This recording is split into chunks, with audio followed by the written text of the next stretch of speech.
Hello, Internet! Welcome to Wednesday's Serial for February 17th. This week is kind of a geek out for me. It's pretty much nothing but Deadpool, Spider-Man, Green Lantern. There's one Flash issue thrown in, but meh.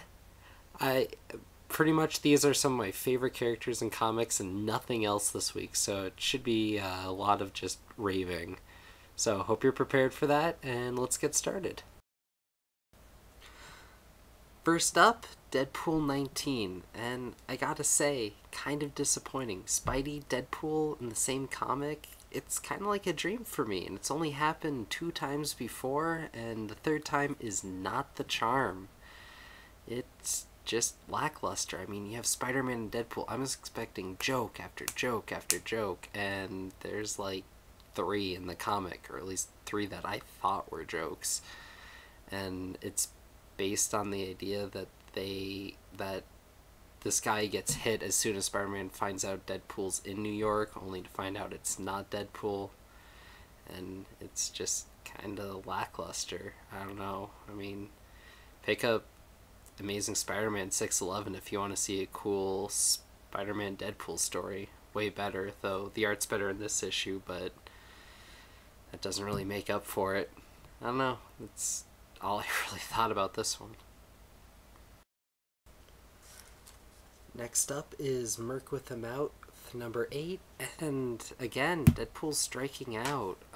It feels like he just got lost in a zombie survival tale and isn't even really part of the book, which is kind of part of the joke, I guess, but meh. I don't know. I mean, there's worse books on the shelves, I'm sure, but not many this week. Yeah. Again, that's that. Okay, ASM 621 is giving Marvel the I can actually read this stuff title for the month. I don't know. I mean, Deadpool's let me down, but ASM every month, solid writing. I mean, finally getting to see a little play with the Black Cat, which is something I've been looking forward to, and it's not subtle in the least, which is fine by me. It's kind of good to see a good take charge, something, I don't know, not adult, but at least a little more than pussyfooting around, if you'll excuse the pun. And also this issue just really launches forward with a lot of things that, I don't know, can't get into without spoiling it, which day of the comic being released I'm not willing to do. So definitely, again, Amazing Spider-Man, totally worth picking up. Green Lantern 51, just wow.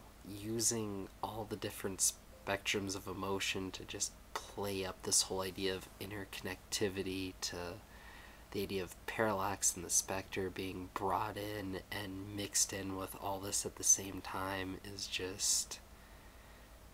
This is no comic for the meek. This is no comic to recommend to someone who is not mired in Green Lantern continuity. If you've been reading, you'll probably love this comic. If you're a little sketchy on what the Green Lantern's about or some of the backstory, you'll probably be lost, honestly, which is a shame, because this is the kind of comic that the whole idea of serial fiction is for. Everything, I mean, so much has built up to this, and this is just another chapter, and something's coming next. I mean, it's nothing standalone, but it's nothing really to scoff at either. Alright, Green Lantern Corps 45 is really powerful, especially when you compare what happened in this issue compared to what just happened to Kyle, which is really what the issue is all about. Again, struggling with emotion. I mean, playing up that metaphor, bringing up, I mean, I know that's all Blackest Night is, but the Green Lantern books are what's hitting it. These are the books that this whole event was intended for. Everything else is kind of peripheral, in a lot of ways kind of derivative, and when it's derivative of something that's strong, it's still good, but this is the stuff that it was intended for, and it really shines for that. So, I mean, again, mired in continuity at this point, but totally worth it. And last on the list is Flash Blackest Night number 3 of 3, and eh. I mean, Jeff Johns is writing this, Jeff Johns taking care of the Flash, and I gotta say, this book, for me, is really suffering from what I'm gonna call the Captain America syndrome. I mean, Flash Rebirth isn't even done yet, and they're already getting hot for Flash #1, building off of Blackest Night. I don't even know, whatever. But it's so.